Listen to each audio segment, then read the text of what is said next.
Alrighty. So in today's video, we're going to be talking about trading credit spreads for a small account, right? So if you have a small account, the way you want to trade credit spreads is going to be slightly different from if you're trading a bigger account, right? So for small account, what I really mean is anything that is under $5,000. So those are really smaller size accounts. And this is where you need to know how to construct your spread properly, and more on that later on. But first, let's talk about selecting the right candidate, the underlying, for you to trade the credit spread. So we have two types of credit spreads, as you probably already know. So the very first one is the put credit spread, right? So the put credit spread is generally a bullish strategy, right? Bullish strategy, that means we want the market to go up. Now, the second one is the call credit spread, right? So for the call credit spread is the opposite to the put credit spread, where this is more towards a bearish strategy, where generally we want the market to go down in order for the call credit spread to profit. Now, that is not to say that if the market goes down for the bull put spread, or rather the put credit spread, it's going to lose money, right? It can be profitable. It's just that it really depends on how you construct it and how far it goes down. Similarly, with the call credit spread, the market can actually go up, but as long as it don't go too high, you still can be profitable on your bear call spread, or rather known as the call credit spread. So when we are trading these credit spreads, you need to know which is the one you want to use at which time. So how do we decide which one should we choose?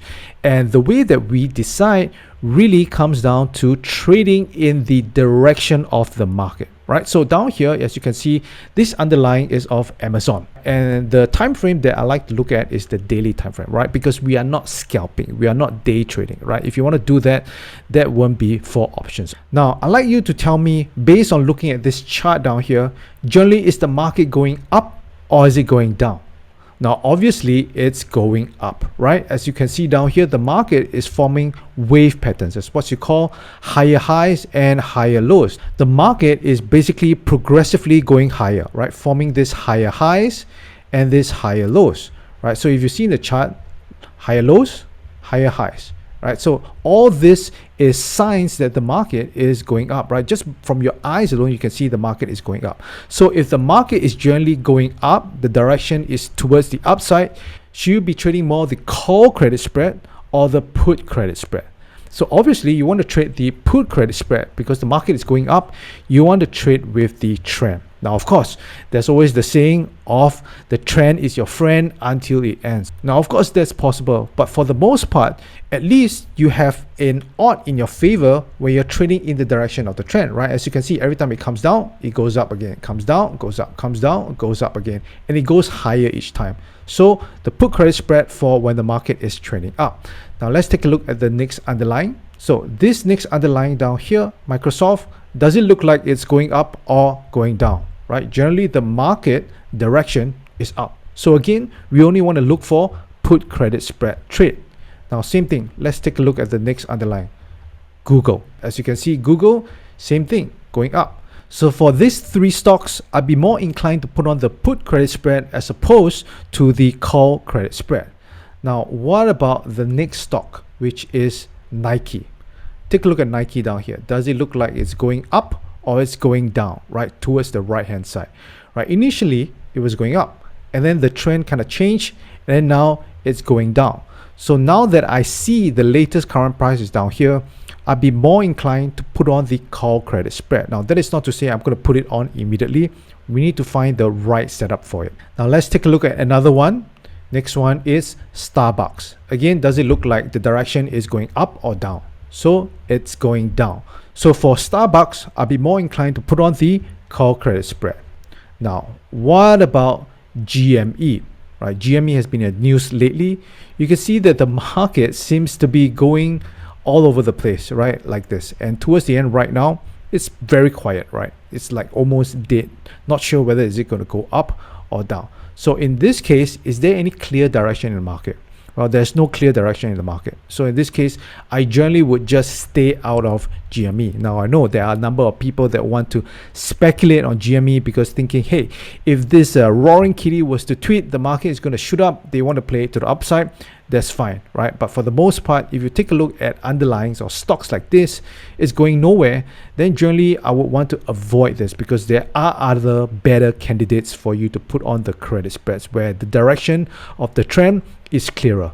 Same thing with Chewy down here, right? You can see for the most part earlier on, right? You can see the market is kind of going sideways. Then all of a sudden it starts to spike up. A very big candle down here, and most likely is because of roaring kitty. He tweeted about it and then the market shot up. So these kind of stocks are very highly manipulative, so wouldn't be a good candidate for me, in my opinion, to put on any credit spread.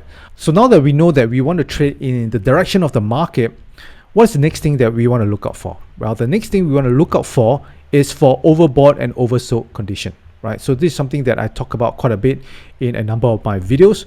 So this is if you want to just put on one trade per underlying. I think that using this overbought oversold indicator can really help you much better because you can at least find a point to put on the credit spreads where at least the odds is more in your favor. All right, so for this overbought oversold indicator for myself, I am using this stochastic indicator. Right, so stochastic indicator is one of them. There are others like RSI and so on and so forth. Right, so for the stochastic indicator, basically what you want to look out for is if the line, this blue line over here, is either going above the red line or below the red line down here. Right, so I'm not sure whether you can see. Let me just try and stretch it out a little bit. There you go. So you can see the red line at the bottom. So anything above this red line at the top down here, this is overbought. And anything that's below the red line here, it's what's considered oversold. So when the market is trending up like this, right, like Amazon, you can see it's going progressively higher. Should we be looking for overbought or oversold signal for us as a way to enter into the credit spread? Of course, we should be looking for not the overbought, but the oversold. Right, because we want to trade in the direction of the market and the market is going up, so we want to trade put credit spreads. So when the market is trending up, we're looking for oversold signals. We're looking at a point whereby the market is a little bit exhausted to the downside, right? As you can see down here, when the market came down momentarily, it's oversold on the stochastic, and then for this one down here as well, right? Market came down momentarily and then it's oversold on the stochastic. Same thing here, oversold in the stochastic. So when we are looking for a put credit spread setup, we want to look at the oversold signal on the underlying that is trending up. Now let's take a look at Google. Google, same thing as well. Market trending up. We're looking for oversold points, right? Down here, oversold. As you can see down here, market went up after that. Another time, oversold, right? Oversold coincides with this down move here, and then the market goes up again. So same thing. What we want to wait for is for a pullback of Google and for this indicator down here to go below the red line to give us an oversold reading. Now let's take a look at Nike. So Nike, we know that the market is generally trending downwards. So if it's trending downwards, then we want to go for the call credit spread. So call credit spread, what we're looking out for, we're looking out for overbought signals, right? As you can see down here, all these are overbought signals. So overbought signal, and then the market starts to come down again, overbought, and then down here, overbought, and then the market came down. Similarly with Starbucks, right? As you can see, market generally is going down. We are looking for overbought, right? Overbought in a few cases. You can see down here, overbought, market came down after that. Overbought, market came up a bit, and then overbought again, and then finally it came down. Now, the next thing that you might want to look out for as well to put the odds even more in your favor is support and resistance levels. So this is where you want to draw lines, and these lines are basically at the previous highs where you see that the prices had some trouble going up above, right? As you can see down here, market bounced off this high down here, came down, bounced off this level down here as well, as you can see a few times, then came down, and then down here as well, and then now there's another one down here, right? So what you want to do is wait for the market to trade up first. Once it trades close to where around the resistance level is, and you want to take a look at to see whether the stochastic is actually showing an overbought reading, Then from there, you can decide how you're going to place the credit spread. So let me just remove all these other drawings down here to make it clearer. So let's take a look at this latest price down here on the right hand side. So what we want to look out for is for the price to trade up, right? Hopefully below around this resistance level, somewhere around $82 or so. And then we want to see that the stochastic is having an overbought reading. At this point of time, this is where you can choose to enter your credit spreads. So your credit spread, this is where you can choose to put your strike price anywhere above where the resistance line is, right? So at $82. So if this is $82, your resistance line, then what we're looking out for is anything above that to see what kind of credit we can get as well, right? Same thing with Amazon, right? Let's go over to Amazon.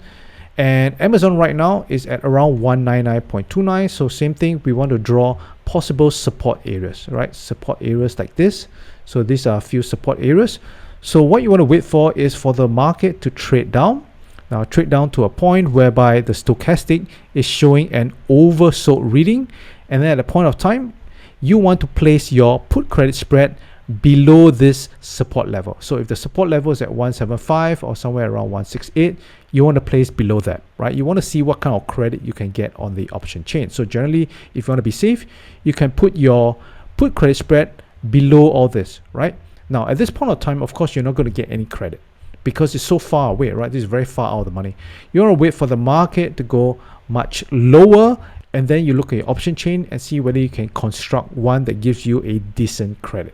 Okay, so now that we know what to look out for to enter into a credit spread, whether is it a put credit spread or a call credit spread, the next step is to actually construct the credit spread itself. So let's head on over to the option chain for this. By the way, if you like this video so far, please subscribe and also click the thumbs up button, and also do get your free copy of the Options Income Blueprint, where I share the top 3 option strategies that help you generate a consistent income each month, trading just 1 to 2 hours a day, right? So if you want to go ahead to get this copy, just head on over to optionswithdavis.com/blueprint. All right, back to the video. Okay, so we are in one of my trading platforms down here. So this is the Thinkorswim web platform.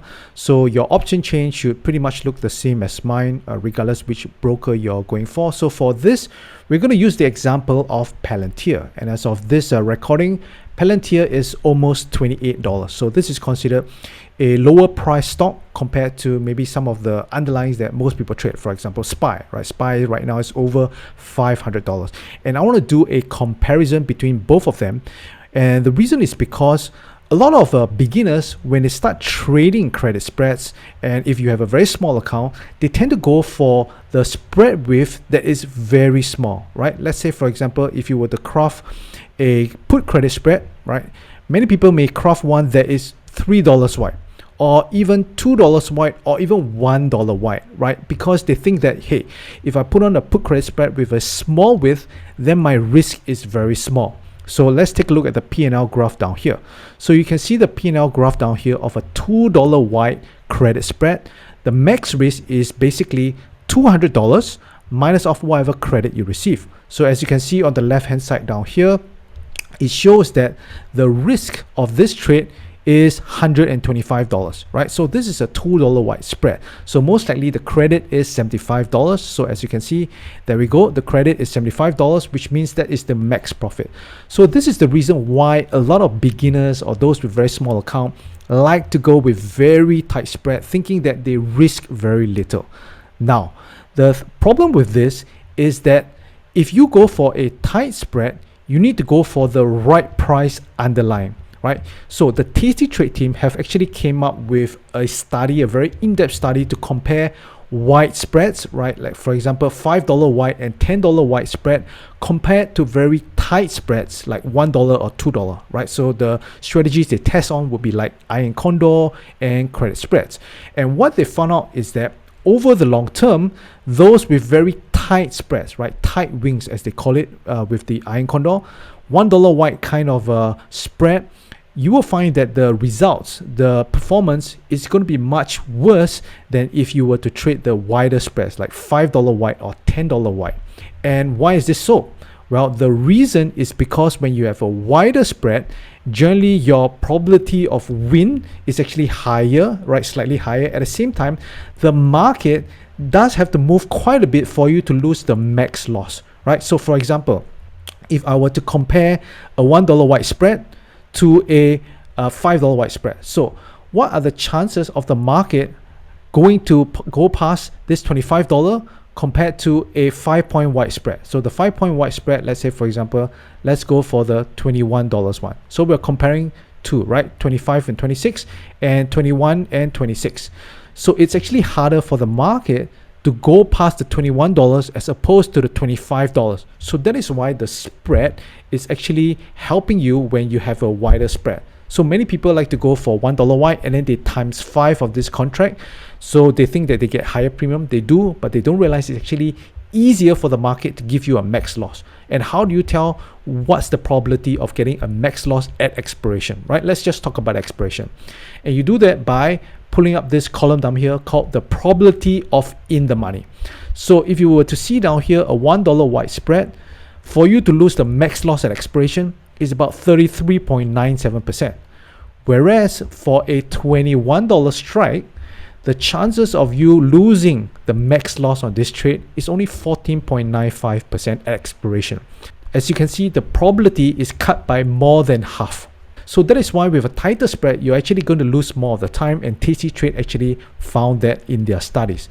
However, the studies actually show it only on SPY. And as you know, SPY is a very expensive stock right now. So if you were to put a $2 wide spread, let's just compare $2 wide spread on a $550 underlying, right? What are the chances of SPY actually moving $2? Right, it's almost like very quick, like in a day or so, it's very possible for it to hit a $2 move for you to experience like the market going fully past your credit spread. But if you were to talk about a $2 spread on a smaller underlying like Palantir, $28 stock, what are the chances that it can move $2 in a day compared to SPY, right? The chances are lesser because it's just a smaller price stock. So here's what I'm trying to get at. If you want to put on a very tight spread, right? You want to go for $1 wide, $2 wide, then it serves you better to put on a cheaper underlying like Palantir, that kind, right? Because you can see. So let us just do a very quick comparison of Palantir and SPY with the same $2 wide spread. So let me just construct a $2 wide spread down here. So if you were to see based on this put credit spread down here, the chances of you actually losing the max loss at expiration is 28%. All right, now let's compare it with SPY. So remember, we use the 33 deltas here, and then we're going 2-point wide out. Okay, so we are in SPY right now. So for Palantir, we use the 46 DTE. So we are going to use the same one down here. And we use the 33 delta to construct our put credit spread. So we're going to use the same one down here. And we're going to stretch it $2 wide. So as you can see down here, this is $2 wide. So now let us take a look at the probability of in the money. So if you recall, for the Palantir $2 wide spread, the in the money probability is about 28% to go past the spread fully. But for this is 33%, right? Almost 33%. So you can see it's much higher. And let's take a look as well as the P&L graph.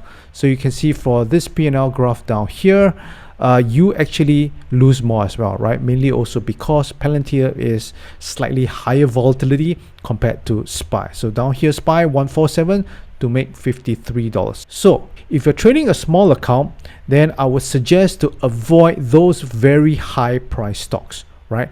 You want to go for cheaper underlyings, and if you can go one for under $100, then you can go for those $2 wide spread. All right, so this is how you trade credit spreads with a small account. By the way, if you like this video, then you're absolutely going to love this next video which I have for you. So go ahead and watch that video right now. Also, if you haven't already gotten your free copy of the Options Income Blueprint, you can do so just by clicking this link down here on your screen, and you'll be able to get it for free.